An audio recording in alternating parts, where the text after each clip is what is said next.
to Divine Timing Meditations. This is a verse from the Tao Te Ching. Please refer to the description box below to learn more about the Tao Te Ching and how to incorporate it into your daily life. The relaxing music here will continue for a few minutes after the verse is read aloud. Please use this time to contemplate the verse's meaning and what it means to you. Feel free to share your experience with us in the comments below. And while you're here, please subscribe to our channel to get notified about all of our self-discovery content. Now let's begin.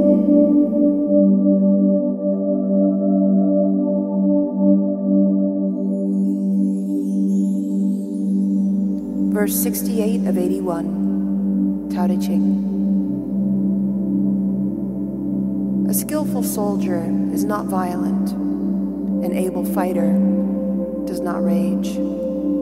A mighty conqueror does not give battle. A great commander is a humble man. You may call this pacific virtue, or say that it is mastery of men, or that it is rising to the measure of God, or to the stature of the ancients.